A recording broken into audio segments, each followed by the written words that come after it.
যে মৃত্যুর পরেও যেন তার সাথে আমার দেখা হয়, যাতে একসাথে থাকতে পারি। এই দুনিয়া তো যা হইবার হয়েছি, ওই দুনিয়া যেমন জায়গায় গিয়ে তার সাথেও দেখা হয়। কাকি কোথায় আছে? মারা গেছে স্টক করে। সে যে আজকে 5 বছরে মারা গেছে, এখন আমার অন্তরটা কাঁদছে। আমি কার কাছে বলতে পারি না এই ব্যথা। আমি নিজের ব্যথা ব্যথিত। এত ভালোবাসতেন কাকি আপনি?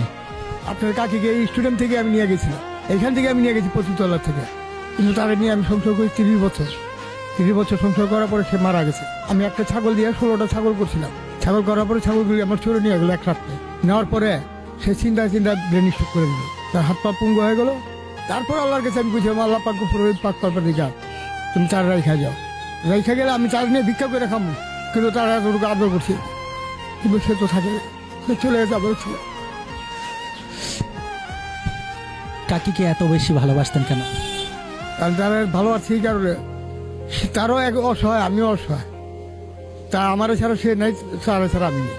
কাকি যে নাই, এই কথাটা ভাবতে কেমন লাগে নিজের কাছে? রাত্রে যে আমি ঘুম দিয়ে আসি, রাত্রে একটা নিচে আমার ঘুম আসে না, কিন্তু তার কথা চিন্তা করলে আমার চোখের বাড়ির বীজটা পানির ভিজে যায়। সেটা আমি কারো কাছে বলতে পারি না, নিজের ব্যথা দিয়ে রাখি। কার কাছে বল?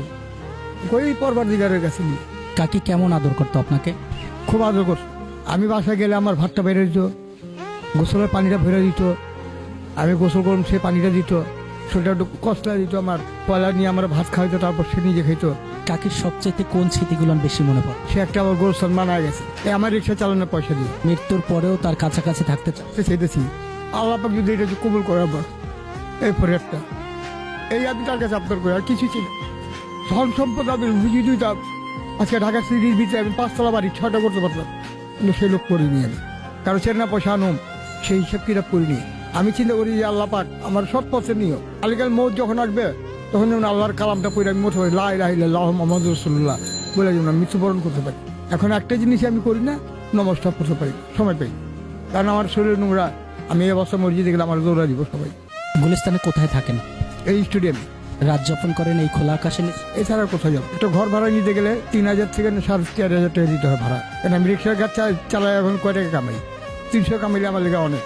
এত বেশি ভালোবাসতেন কাকি? আমি অন্তরটা কাইটা যদি তারা দেখাইতে পারতাম আপনাদের, তাহলে বুঝতে পারতেন যে তারা কত স্নোর, কত মহব্বত করছি। কিন্তু আমি রোড জগতে থেকে তার কত মহব্বত করছি, কিন্তু শিল্পপতিরাও করে আমাদের মতো হয়নি। আমার ছাড়া সে কোনো ভাত খান মুখে দেওয়া দেখাতি, আর তার ছাড়া আমি খাওয়া দিই।